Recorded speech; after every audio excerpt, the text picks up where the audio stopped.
straw bunnies. Oh, hi, Yui, and happy Saturday.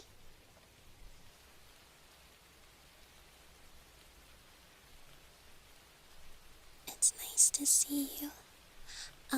I wanted to chat for just a few minutes before we begin reading to let you know just a few things before we start. So first, I have a little bit of background noise for today's ASMR, and that is a light rain to hopefully drown out my computer a little bit because it's a little bit loud. And secondly, something I have not shared with you before is that recently I decided to move back in with my family, and so I have informed said family that I would like them to be quiet for the duration of this ASMR. So hopefully they will, and hopefully there will not be any sudden background noises or anything like that. And yeah, I think that's probably all. I'm gonna do my absolute best. And, yes. I'm sorry if it's not amazing. I'm still learning with ASMR and trying to become better so that I can deliver you guys the best ASMR possible. So, thank you for being patient with me as I learn and do more. Okay, my darlings, we are going to be reading part of Treasure Island today. If you don't know, I read a little bit of it already in the pre-recorded portion of ASMR, and we are going to be continuing from where that left off. I will say that my stomach is not feeling the absolute best today, so I think that this will probably be about an hour long is my guess, but we shall see. Okay, let me just...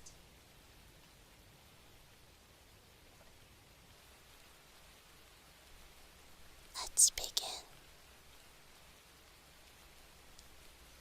We are turning to page 21, and we are starting at the sea chest.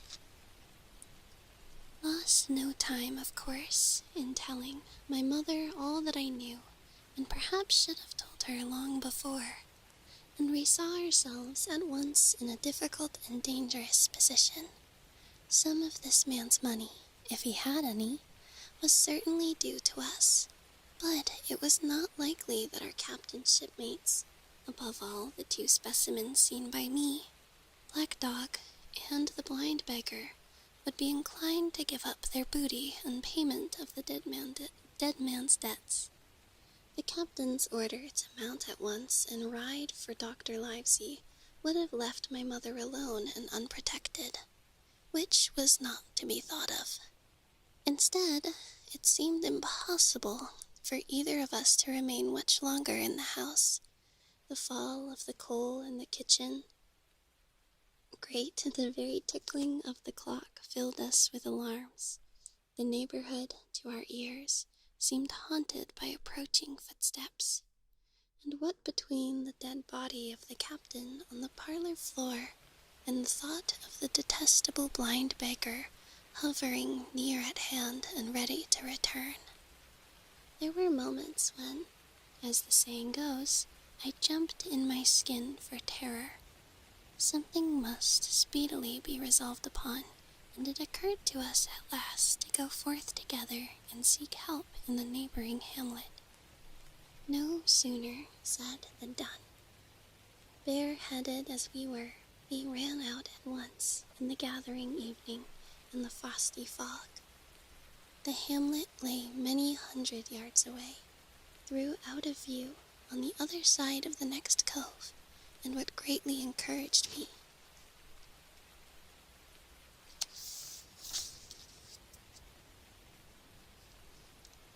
It was in an opposite direction from that whence the blind man had made his appearance, and whither he had presumably returned. We were not many minutes on the road, though we sometimes stopped to lay hold of each other and hearken.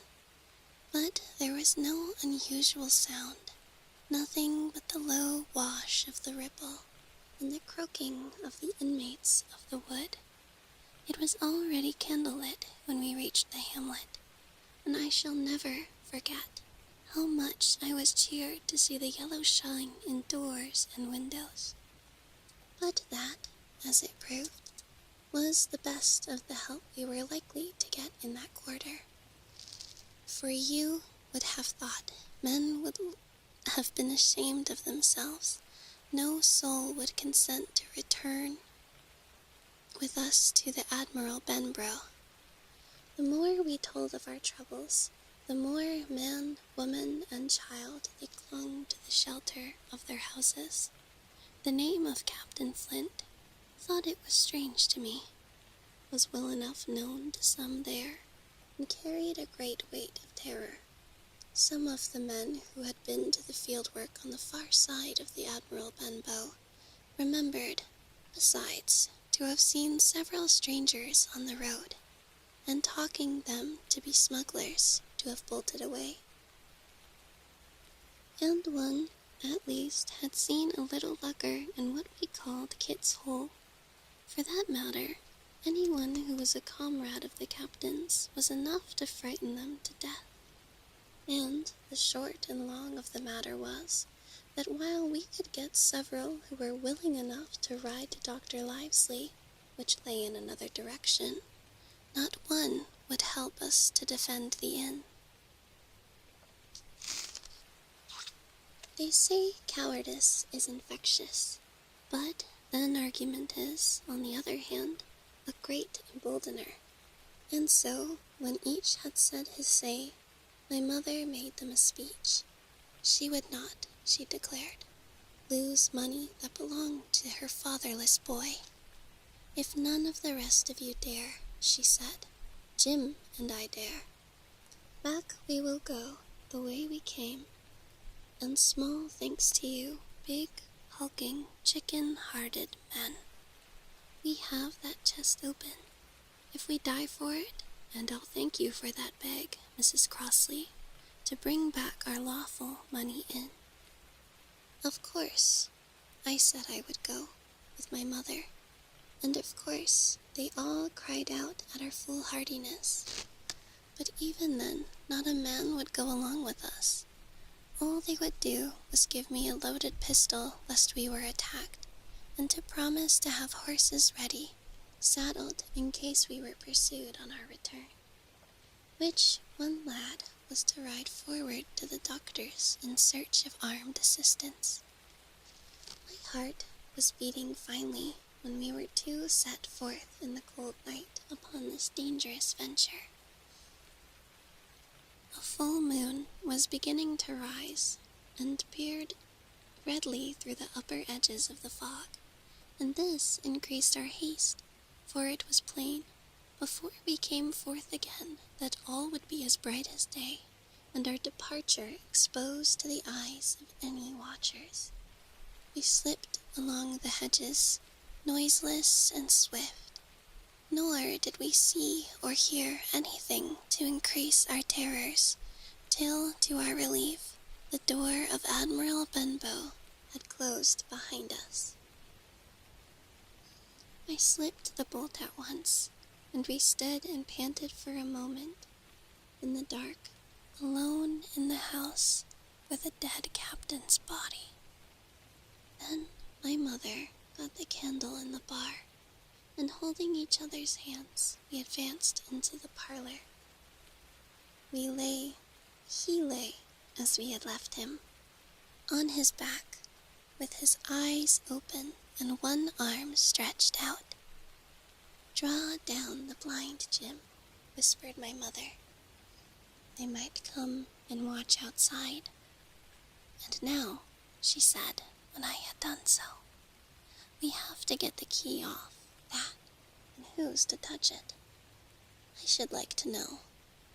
And she gave a kind of sob as she said the words. I went down on my knees at once. On the floor close to his hand there was a little round paper, blackened on the one side. I could not doubt that this was the very black spot, and taking it up, I found written on the other side, in a very good, clear hand, this short message: "You have till 10 tonight." "He had till 10, Mother," said I, and just as I had said it, our old clock began striking. This sudden noise startled us shockingly, but the news was good, for it was only 6. "Now, Jim," she said, "that key." I felt in his pockets, one after another. A few small coins, a thimble, and some thread and big needles. A piece of pigtail tobacco bitten away. At the end, a scully with a crooked handle, a pocket compass, and a tinder box were all that they contained, and I began to despair. "Perhaps it's around his neck," suggested my mother.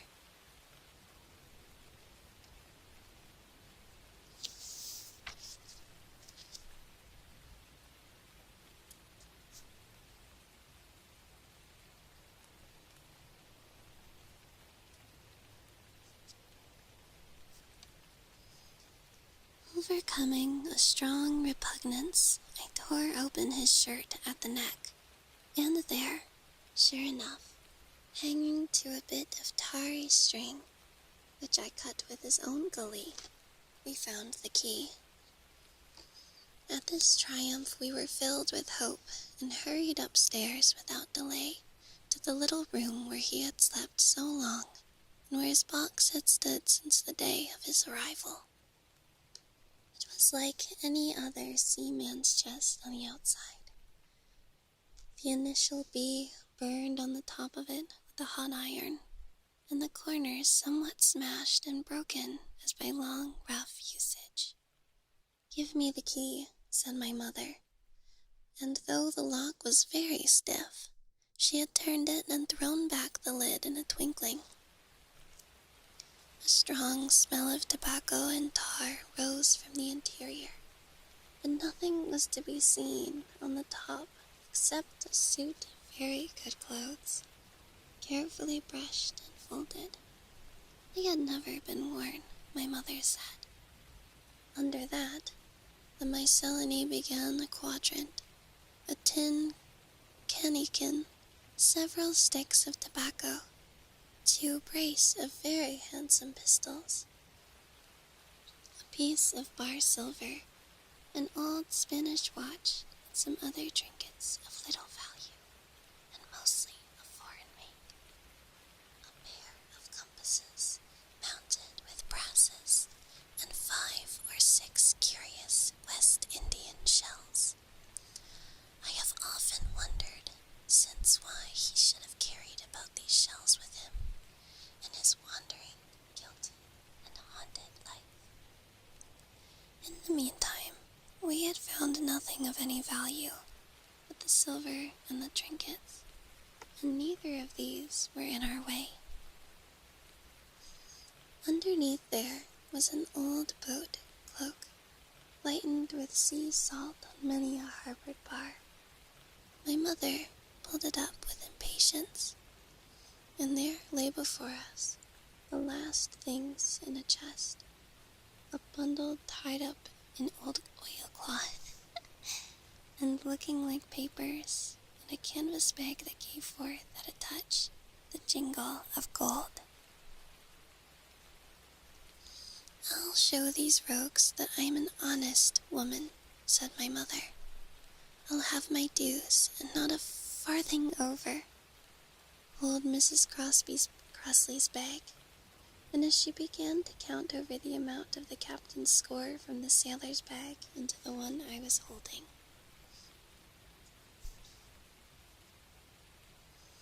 We will continue reading in but a moment.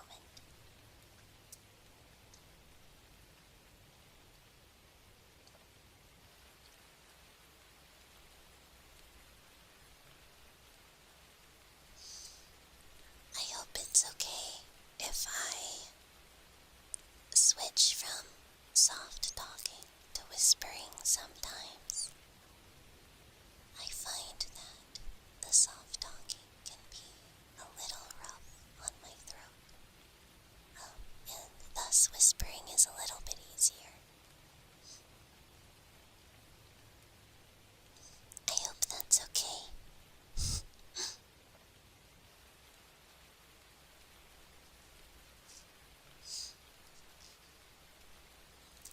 It was a long, difficult business, for the coins were of all countries and size, doubloons and Lewd doors and guineas and piece of 8, and I know not what besides, all shaken together at random. These guineas, too, were about the scar crest, and it was with these only that my mother knew how to make her count. When we were about halfway through, he suddenly put my hand upon her arm, for I had heard in the silent frosty air a sound.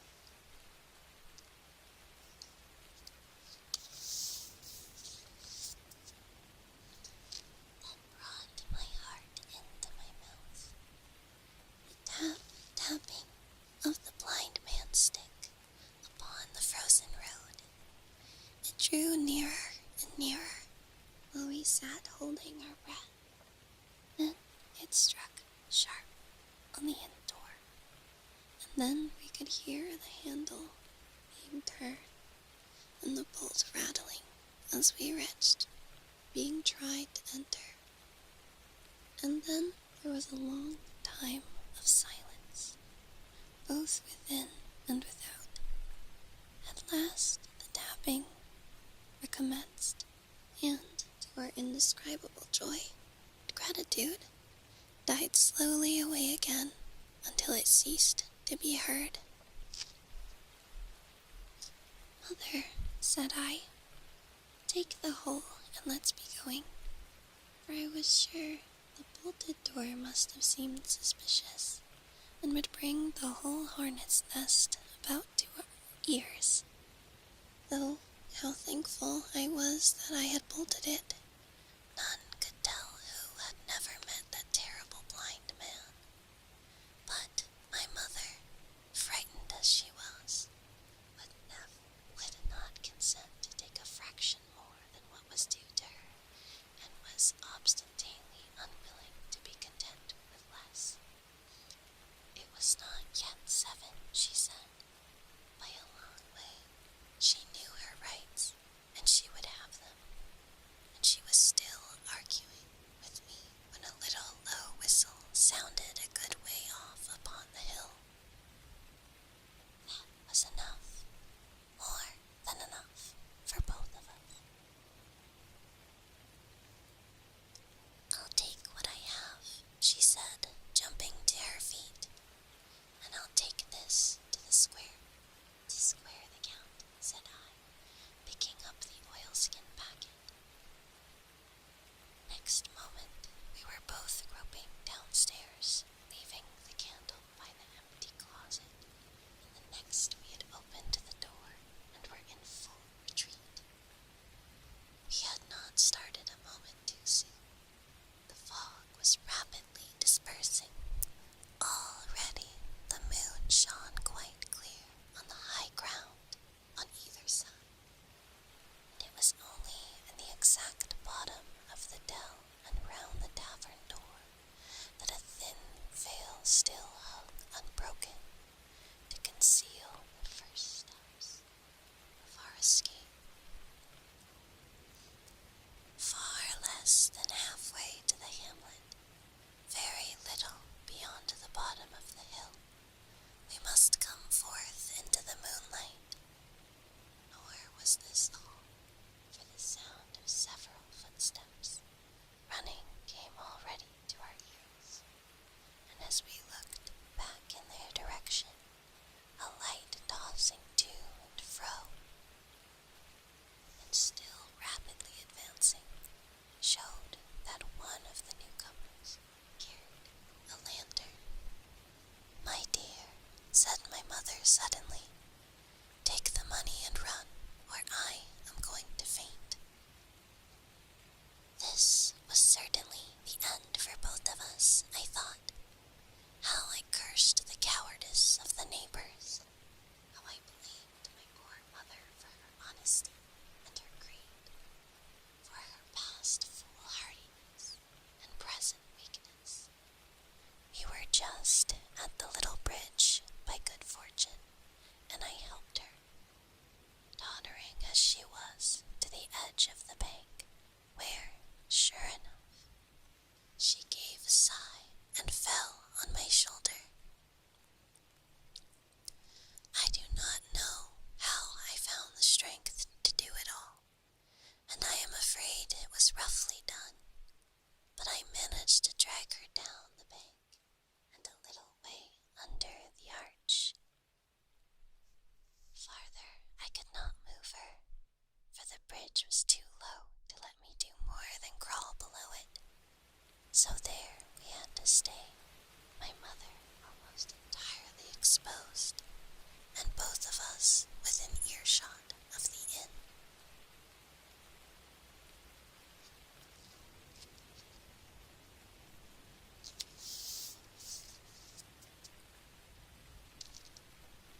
I hope you're feeling relaxed.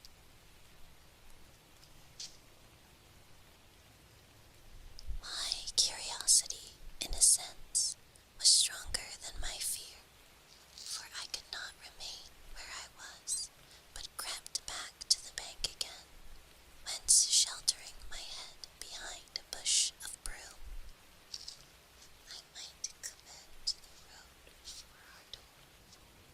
I was scarcely in position ere my enemies began to arrive, 7 or 8 of them, running hard, their feet beating out of time along the road, and the man with the lantern some paces in front. 3 men ran together, hand in hand, and I made out, even though the mist, that the middle man of the trio was a blind beggar. The next morning his voice showed me that I was right. "Down with the door," he cried.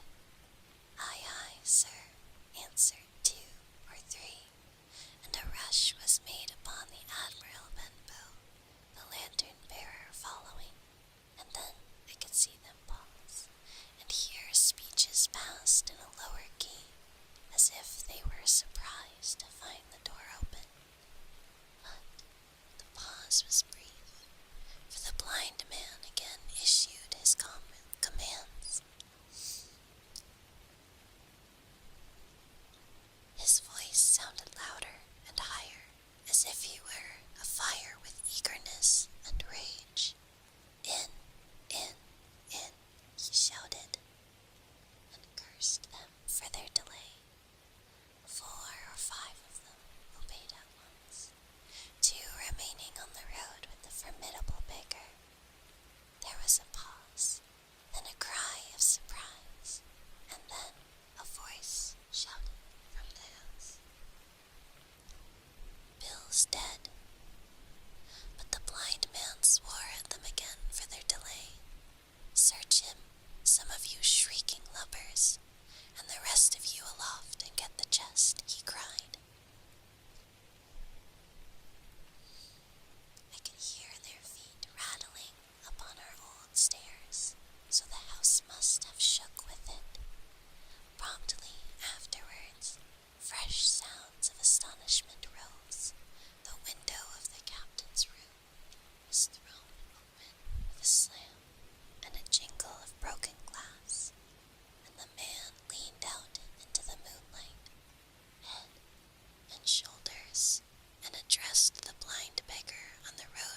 Its fist, I mean, he cried.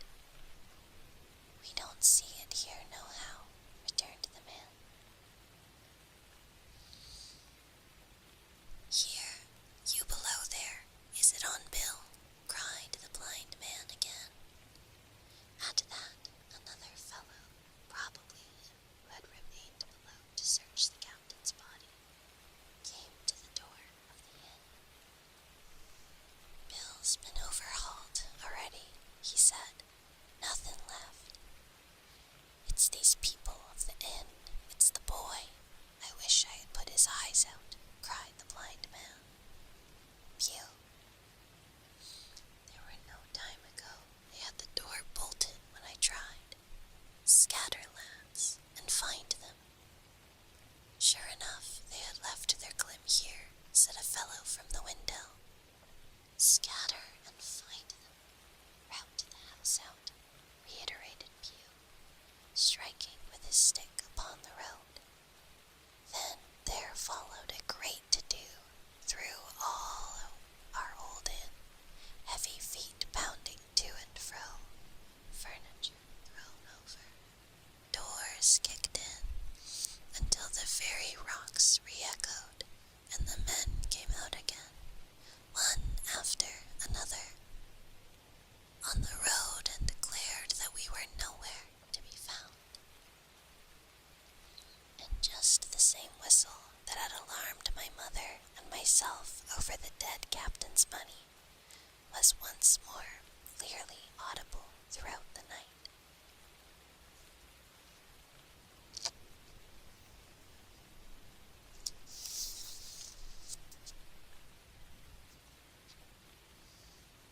This time, twice repeated.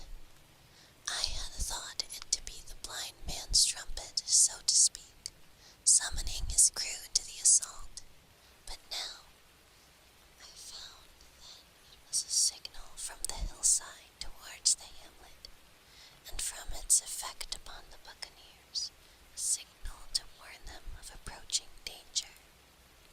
There's Dirk again, said one. Twice. We'll have to budge, mates. Budge, you skulk, cried Pew. Dirk was a fool and a coward. From the first you wouldn't mind him. They must be close by. They can't be far. You have your hands on it. Scatter and look for them dogs. Oh, shiver my soul, he cried. If I had eyes. This appeal seemed to produce some effort, for two of the fellows began to look here and there among the lumber, but half-heartedly, I thought, and with half an eye to their own danger of the time, while the rest stood irresolute on the road. You have your hands on thousands, you fools, and you hang a leg. You'd be as rich as kings if you could find it, and you know it's here, and you stand there skulking. There wasn't one of you dared face Bill, and I did it, a blind man, and I'm to lose my chance for you. I'm to be a poor, crawling beggar, sponging for rum when I might be rolling in a couch. If you had the pluck of a weevil and a biscuit, you would catch them still. Sorry. Hang it, Pew, we've got the doubloons, grumbled one. They might have hit the blessed thing, said another. Take the George's, Pew, and don't stand here squalling. Squalling was one word for it. Pew's anger rose so high at these objections, till at last, his passion completely taking the upper hand, he struck at them right and left in his blindness, and his stick sounded heavily on more than one.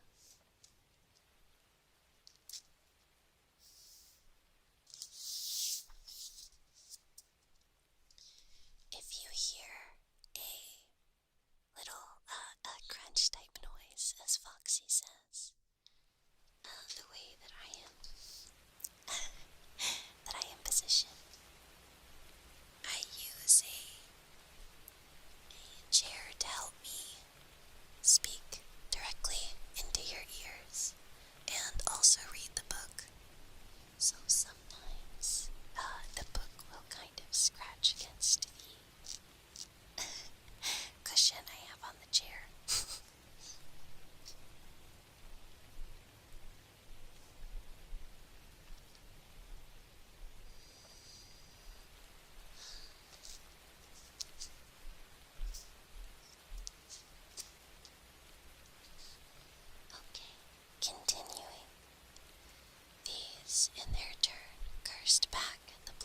miscreant, threatened him in horrid terms, and tried in vain to catch the stick and wrest it from his grasp.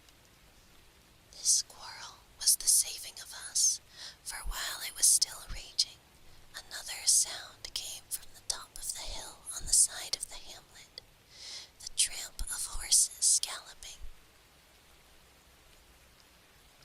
Almost at the same time, a pistol shot, flash and report came from the hedge side, and that was plainly the last signal of danger, for the buccaneers turned at once and ran, separating in every direction, one seaward along the cove, one slant across the hill, and so on, so that in half a minute not a sign of them remained but Pew. Him they had deserted, whether in sheer panic or out of revenge for his ill words and blows I know not, but there he remained behind, tapping up and down the road in a frenzy, and groping and calling for his comrades. Finally, he took a wrong turn and ran a few steps past me, towards the hamlet, crying, "Johnny, Black Dog Dirks, and other names, you won't leave old Pew. Mates, not old Pew." Just then the noise of horses stopped to the rise, and 4 or 5 riders came in sight in the moonlight, and swept at full gallop down the slope. At this, Pew saw his error, turned with a scream, and ran straight for the ditch, into which he rolled. But he was on his feet again in a second, and made another dash, now utterly bewildered, right under the nearest of coming horses.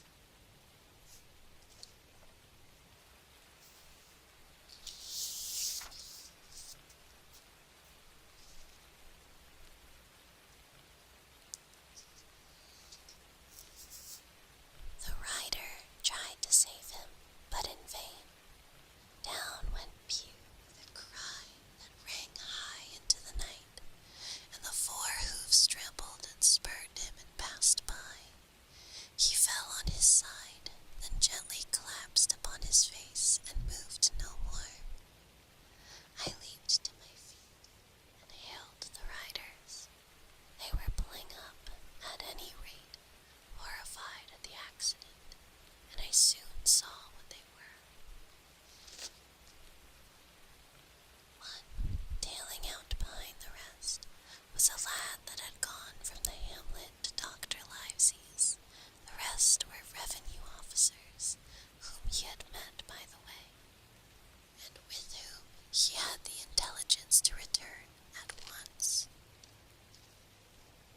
Some news of the lugger in Kidsole had found its way to Supervisor Dance and set him forth that night in our direction, and to that circumstance my mother and I owed our preservation from death. Pew was dead, stone dead. As for my mother, when we had carried her to the hamlet, a little cold water and salts, and that soon brought her back again, and she was none the worse for her terror, though she still continued to deplore the balance of the money.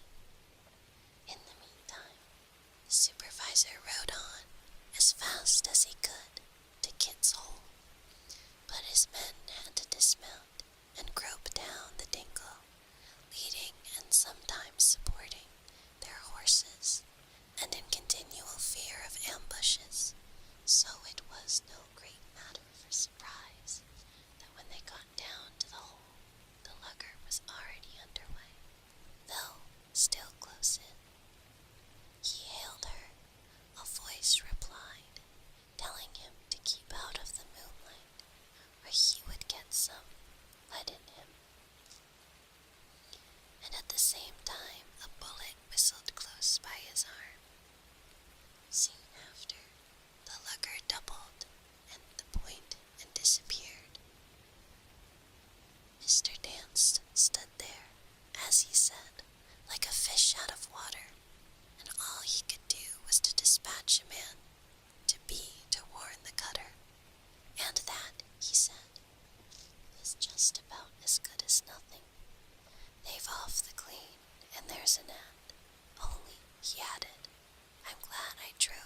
Master Pew's corns, for by this time he had heard my story.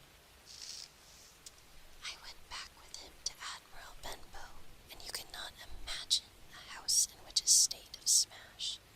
The very clock had been thrown down by these fellows in their furious hunt after my mother and myself, and though nothing had actually been taken away except the captain's money bag and a little silver from the till, I could see at once that we were ruined. Mr. Dance could make nothing of the scene.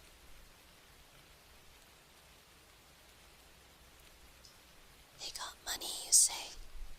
Well then, Hawkins, what in fortune were they after? More money, I suppose. No, sir, not money, I think, I replied. In fact, sir, I believe I have the thing in my breast pocket, and to tell you the truth, I should like to get it put in safety. To be sure, boy, quite sure, said he. I'll take it if you like. I thought perhaps, Dr. Livesey, I began. Perfectly right, he interrupted very cheerily.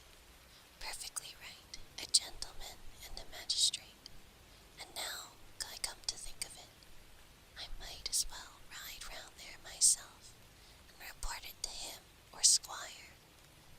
Master Pew's dead. When all's done, not that I regret it, but he's dead. And people will make it out against an officer of His Majesty's revenue, if make it out they can. Now, I'll tell you, Hawkins, if you like, I'll take you along.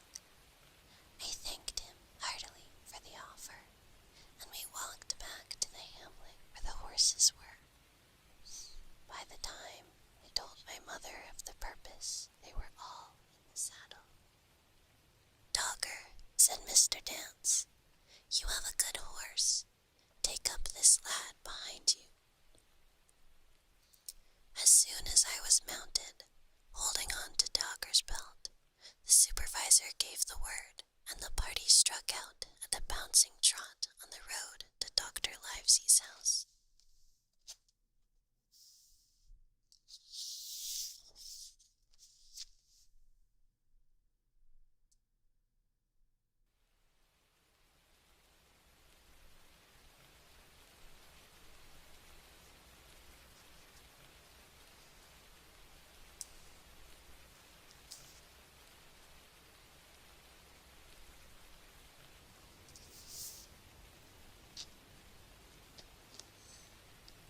The captain's papers.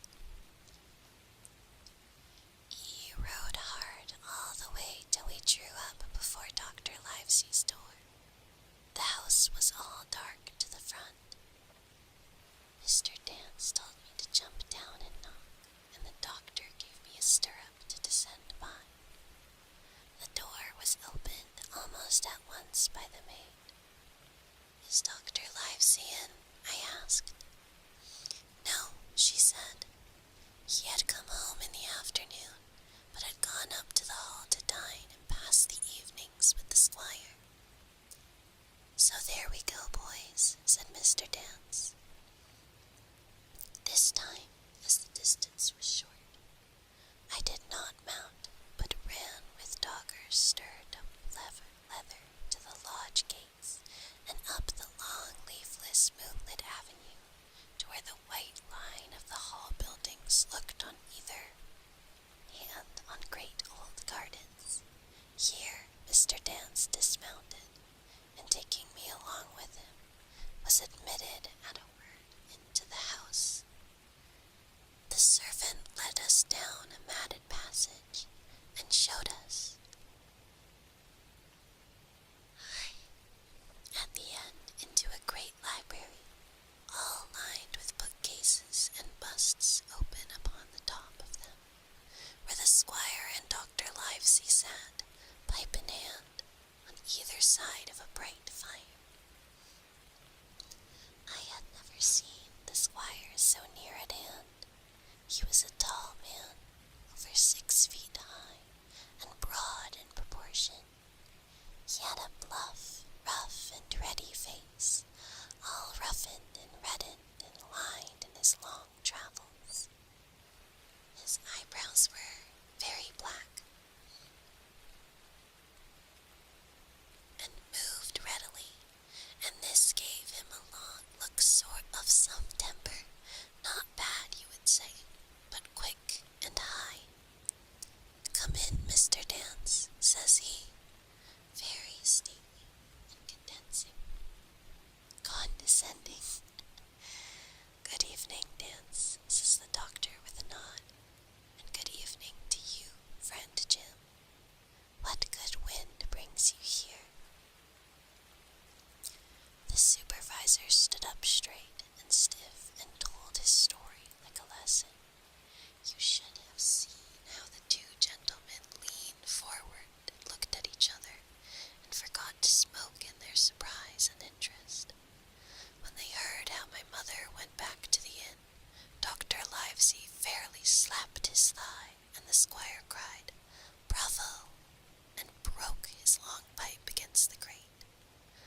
Long before it was done, Mr. Tronley, that you will remember was the squire's name, had got up from his seat and was striding about the room, and the doctor, as if to hear the better, had taken off his powdered wig and sat there looking very strange indeed, with his own close-chopped black poll.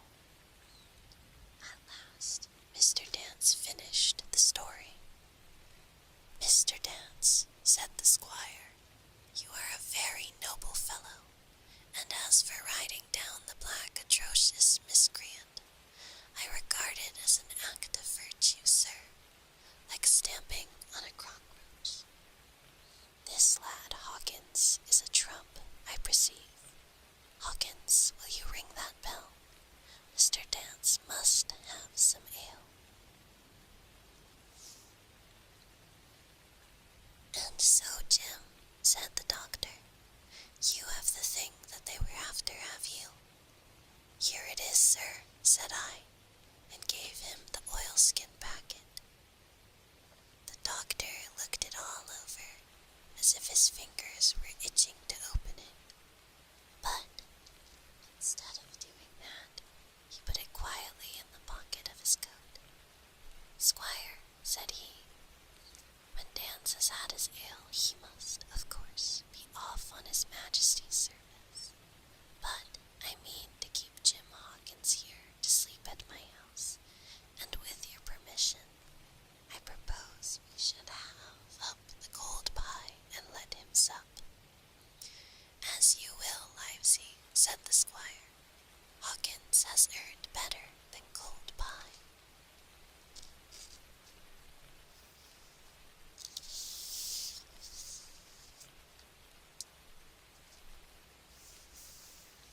I love the sound of page turning.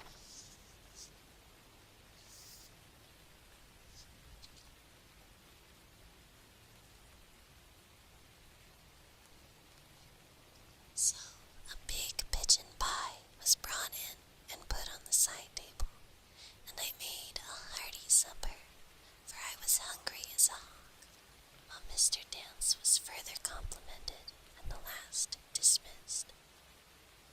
"And now, squire," said the doctor. "And now, Livesey," said the squire in the same breath.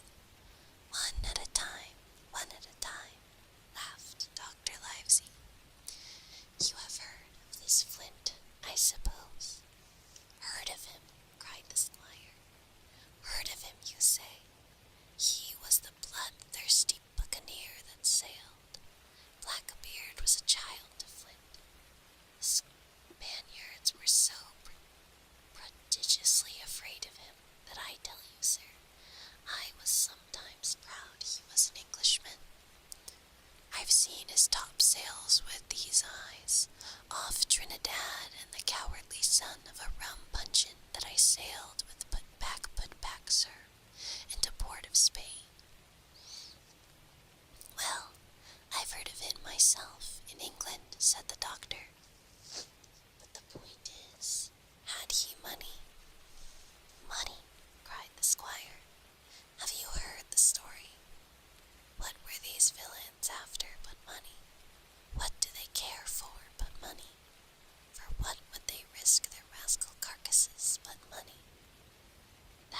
shall soon know, replied the doctor.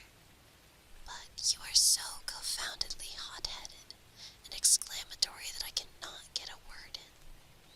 What I want to know is this. Supposing that I have here in my pocket some clue to where Flint buried his treasure, will that treasure amount to much? Amount, sir, cried the squire. It will amount to this. If we have the clue you talk about, I fit out a ship in Bristol dock and take you and Hawkins here along, and I'll have that treasure if I search a year. Very well, said the doctor. Now then, if Jim is agreeable, we'll open the packet. And he laid it out before him on the table. The bundle was strewn together, and the doctor had to get out the instrument case and cut the stitches with his medical scissors. It contained two things, a book and a sealed paper. First off, we'll try the book, observed the doctor. The squire and I were both peering over his shoulder as he opened it. Dr. Livesey had kindly motioned me to come round from the side table where I had been eating, to enjoy the sport of the search. On the first page there were only some scraps of writing, such as a man with a pen in his hand might make for some idleness or practice. One was the same as the tattoo mark, Billy Bones, his fancy. Then there was Mr. W. Bones mate. No more rum. Off Palm Key he got it, and some other snatches, mostly single word and unintelligible. I could not help the wondering who it was that had got it, and what it was that he got. A knife in his back, as like as not. Not much instruction there, said Dr. Livesey as he passed on. The next 10 or 12 pages were filled with curious sets of entries. There was a date at one end of the line, and the other a sum of money, as in common account books, but instead of explanatory writing, only a varying number of crosses between two, on the 12th due to someone.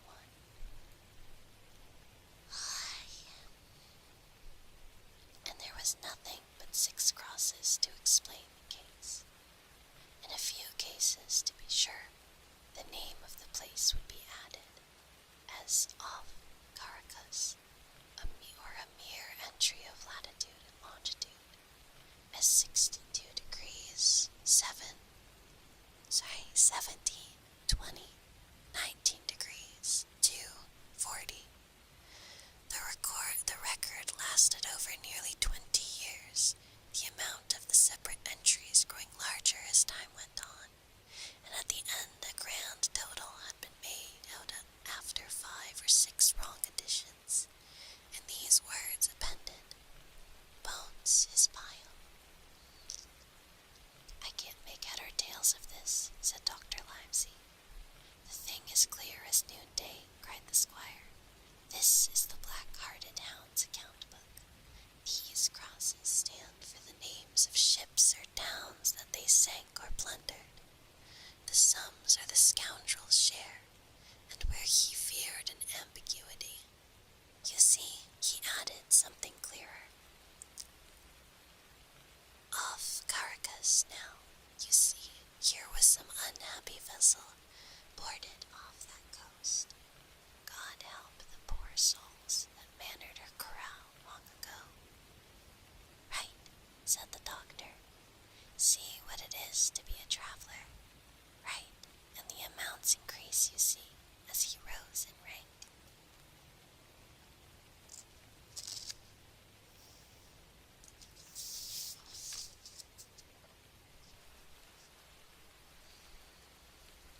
There was little else in the volume but a few bearings of places noted in the blank leaves towards the end, and a table for reducing French, English, and Spanish moneys to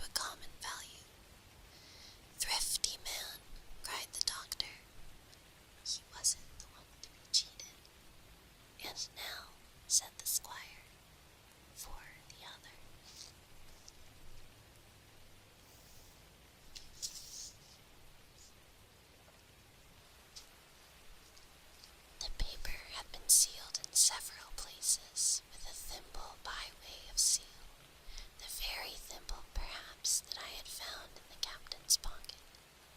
The door opened the seals with great care, and there fell out of the map of an island, with latitude and longitude, surroundings, names of hills, and bays and inlets, and every particular that would be needed to bring a ship to a safe anchorage upon its shores.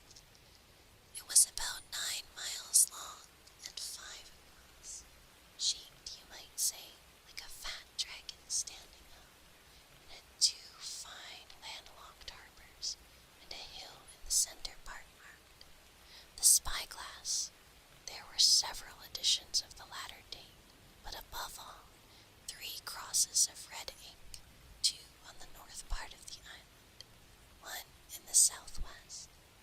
And beside this last in the same red ink, and in the small, neat hand, very different from the captain's trawdery characters, these words: Vault of treasure here.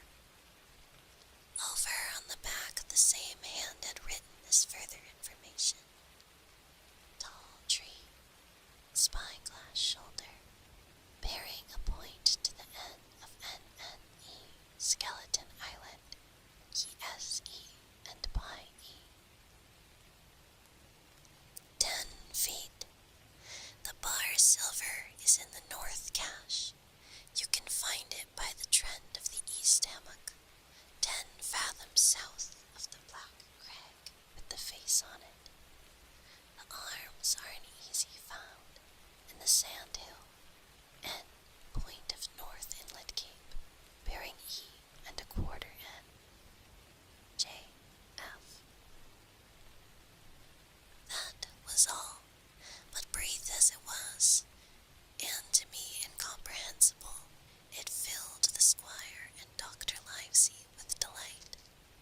Livesey, said the squire, you will give up this wretched practice at once. Tomorrow I start for Bristol. In 3 weeks' time. 3 weeks.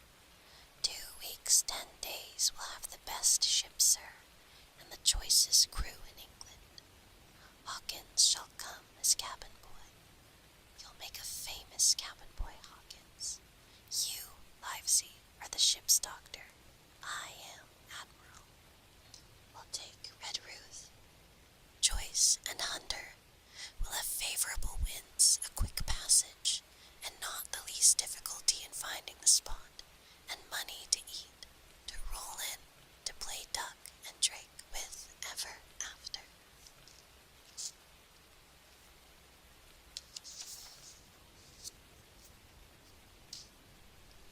Trelawney, said the doctor, I'll go with you, and I'll go bail for it. So will Jim, and be a credit to the undertaking. There's only one man I'm afraid of. And who's that? Cried the squire. Name the dog, sir. You, replied the doctor. For you cannot hold your tongue. We are not the only men who know of this paper. These fellows who attacked the inn tonight, bold, desperate blades for sure, and the rest who stayed aboard that lugger and more, I dare say not far off are, one and all, through thick and thin, bound that they'll get the money. We must none of us go alone till we get to sea. Jim and I shall stick together in the meanwhile. You'll take Joyce and Hunter when you ride to Bristol, and from first to last, not one of us must breathe a word of what we found. Livesey, returned the squire, you are always in the right of it. I'll be silent as the grave.